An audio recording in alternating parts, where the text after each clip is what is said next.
G'day guys, it's Joel mate, Big J here, and welcome to another edition of Aussie Boxing Talk. I'm also going to go into a couple of other subjects today.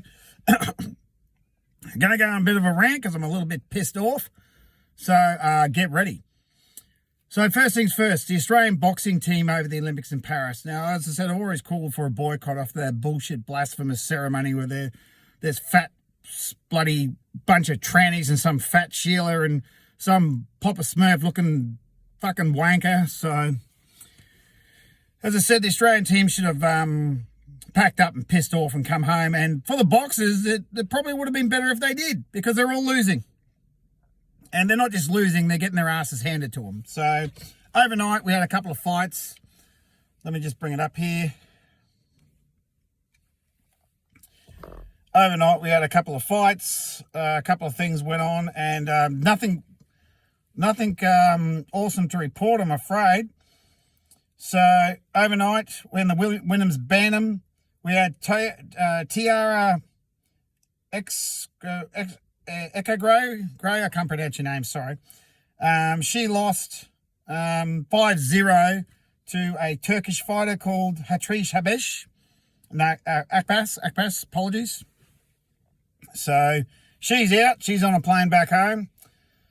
In the men's middleweight division, we had Callum Peters, who actually did put up a good fight against Kakistanians. Now, we all know how good Kakistanian fighters are, hence Triple G.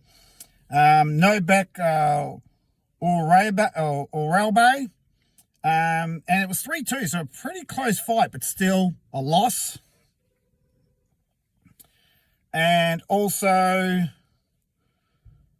we had Youssef Chothilla, I think that's how you pronounce it, lose to a Spaniard, right? Rafael Serrano, and 4-1. So pretty much a washout there too. So I'm sorry to say, guys, but the Australian boxing team's not doing well, because we've got 12 people. I think it's 6 male, 6 female, and one has progressed to the next round. Everyone else has lost. Garsider's out. The McDonald girl, she lost. And we've had, how many other losses we've had now? Let me just count. 1, 2, 3. So we've had 5 people. We've had 6 people fight and 5 lose. So the only one is the Turamona guy who did a fantastic knockout in the first round of a Ukrainian bloke. So that's pretty disappointing. You know, this is the biggest Olympic team we've had boxing, 12 boxers, and half of them have already lost in the first round. And they're not just losing, they're getting their asses handed to them. They're losing. I mean, the Callum Peters did all right. That was a close fight, but everyone else is not even winning a round in these fights. And this is the best Australia can produce. The best amateurs Australia can produce are getting their asses absolutely handed to them. I mean, didn't these guys win any world championships before they went to the Olympics? I don't know. I haven't researched. But to get the Olympics and get knocked out in the first round, why'd you even bother? I mean, and people are going to say, oh, that's harsh. What about all the years of training? Yeah, I mean, I'd be pretty embarrassed if I trained all those years, got the Olympics and got knocked out in the first round. I would not be happy. I'd be like, well, what was the point of that? So I'm one of those people where I don't like losing. I mean, and I'll get to the biggest losers of all this year are the Queensland Origin team. What a fucking embarrassment. To lose to New South Wales is bad enough, but to lose to New South Wales in a decider in Queensland, which hasn't been done in 20 years, Arthur Beetson would be spinning in his fucking grave. Right? Absolutely embarrassing. These idiots got fucking, after smashing New South Wales in the first game, then they got flogged in the second game down in Melbourne. I'm glad they didn't show up to that. Right? Then go back to Sydney and get absolutely desecrated is an absolute fucking embarrassment. I'm sorry to say, but all those Queensland players, the whole lot of them should be sacked. Why the fuck do they still have Jerry Chelley? He's like 50 years old. Daly Cherry Evans. Get rid of him. All right? It's an absolute embarrassment. I mean, Reece Walsh gets knocked out in the first game. We killed him. And he was there for the other 2 games and nothing. So I'm sorry, but that's just an embarrassment. All right, Queensland should be ashamed to show their face in public. I mean, personally. So, but back onto the boxing. I mean, it's pretty disappointing. And Garside, don't get me started on him because he won a bronze medal at the last Olympics and went to this Olympics and got his ass handed to him by a Hungarian bloke who, I did some research, they've pretty good Hungarians. They've won 10 gold, I think 20 medals all up, 10 gold, 2 silver, 8 bronze. So the Hungarians at the amateur level are no easy beats. Excuse me, but for a bronze medalist to come in and lose at the first round and look, not even win a round is pretty embarrassing. So he's supposed to be the third best amateur fighter in the world, and an Hungarian bloke comes along and, spanks you one. So anyway, he's thinking about going back pro. I thought he wasn't much as a pro either. He had 3 fights and they were 3 easy wins. No Limit, looks like we're going to bring him back. Speaking of No Limit, we'll get into them and then I'll get back to the super heavyweight guy who actually won and a fantastic knockout, and I'll get to him.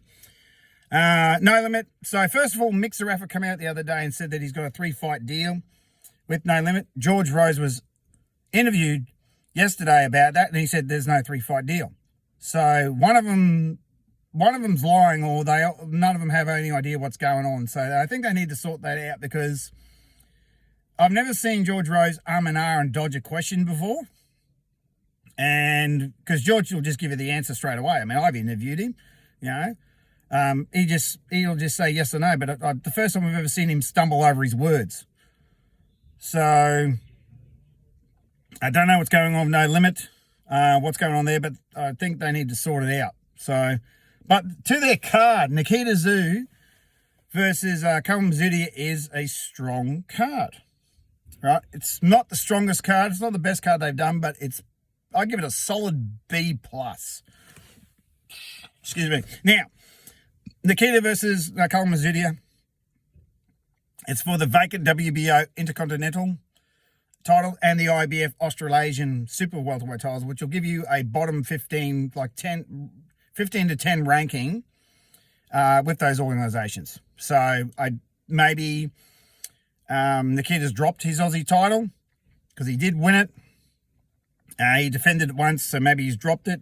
And these days, Australian national titles, considering there's so many titles out there these days, national titles are a dime a dozen. I think Justice Hooney, to his credit, when he won his, he defended it, I think, 2 or 3 times in a row, and that hadn't been done since like the 80s. So, Justice Hooney, good on you. Brought some credibility back to an Australian title where everyone, including Tim Tszyu, they win it and then they drop it as soon as they get it. It's like, well, why'd you win it in the first place? So, at least Nikita defended it at least once. So good for him. On the co-main is Michael Zarafa versus Tommy Brown.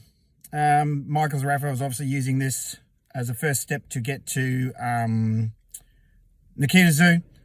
As I said before, this will be if Nikita beats Cohen, Mick beats Tommy, Mick will fight Kama Mazudia, and then go on to fight Nikita Tszyu. He won't get the Tim fight. All right.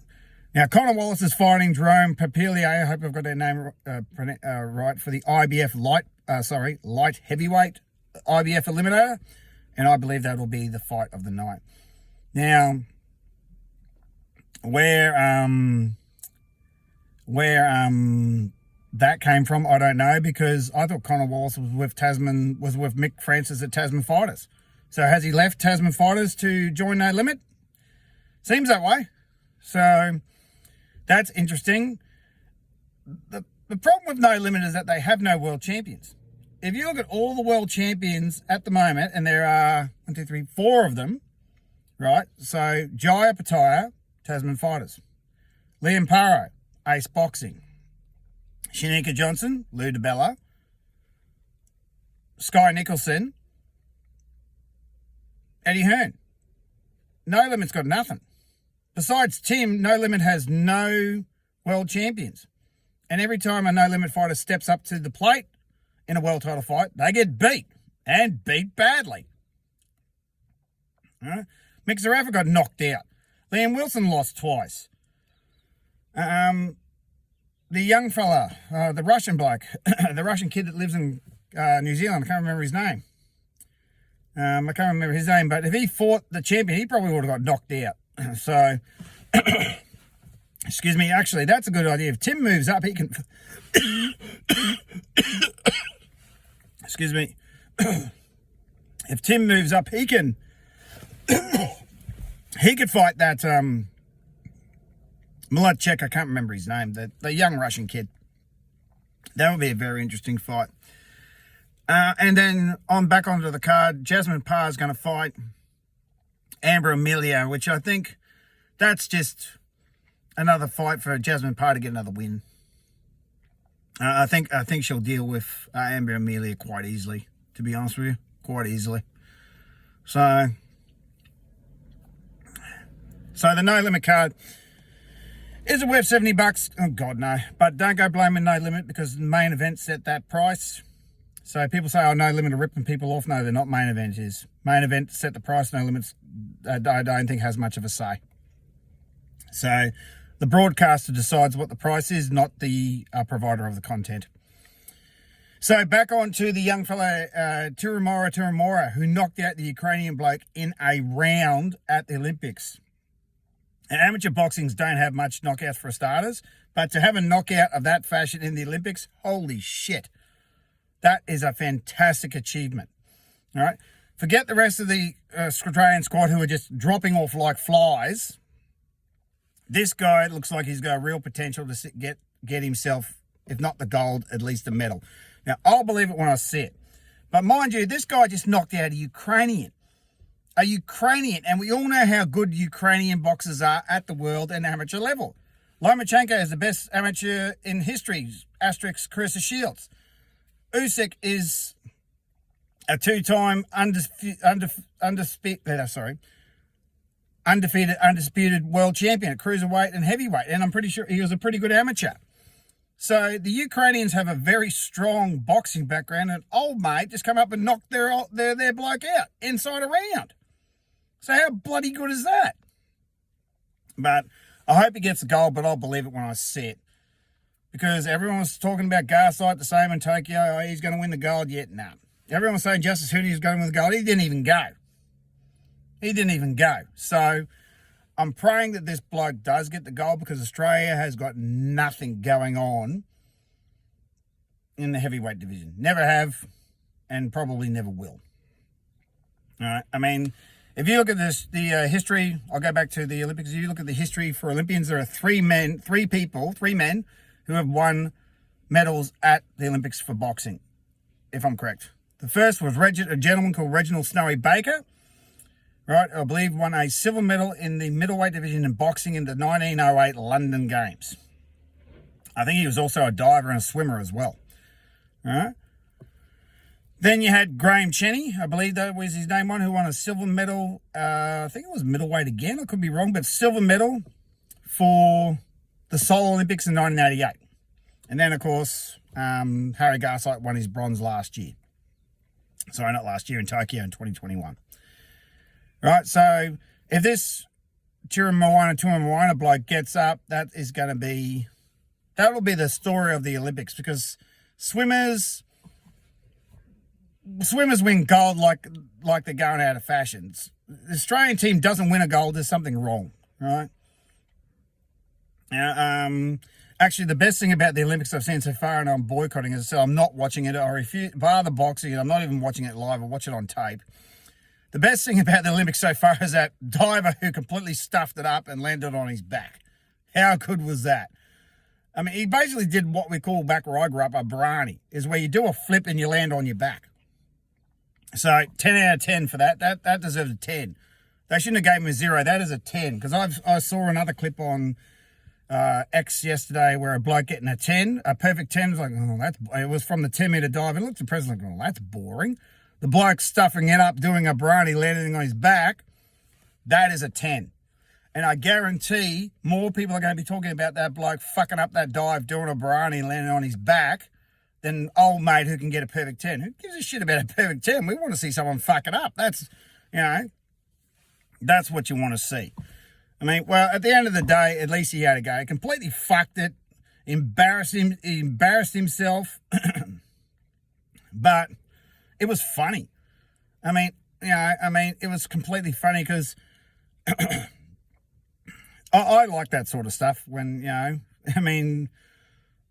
it was pretty funny, and it brought a smile. It brought a smile to my face. I like to end my videos on a positive note because I've gone on a rant. I've pretty much buried the Australian boxing team, but they've done that to themselves. 5 out of 6 have lost in the first round, so that's not great. Really looking forward to the No Limit event. I mean, I think that's probably going to be a really good event. Speaking of No Limit, what's going on with Tim? September 22nd, I don't think that's going to happen. I don't know why they would announce a fight with no venue and no opponent. Speaking of the venues, it's going to be at the ICC Arena in Sydney for the Kita Mazudia fight. And, of course, no surprises there. It's in Sydney. That's where those fellas are based. It's easier for them to get venues there. Why wouldn't they do it in Sydney? So I don't see them coming to Melbourne or going to Queensland anytime soon. So I think Sydney's where they're going to be. And if Tim fights September 22nd, which I don't believe he will, I don't think that fight's going to happen now, they'll probably do it in Sydney. But that's it for today. So tomorrow we've got more boxes coming up. There's a few on tonight, actually. Let me see. At 8:30 tonight in the women's division, we've got Caitlin Parker versus Ortiz, a Mexican girl. I think is Sid. Gonna butcher her name here. So she's fighting a lady called by the name of Ortiz at 8:30. That's in the women's middleweight division.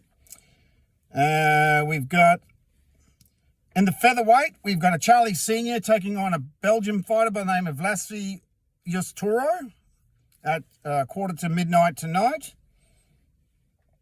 At 7:30 tonight, we've got a Shannon Davey, the welterweight division, taking on a Bulgarian, a Rami Kawan.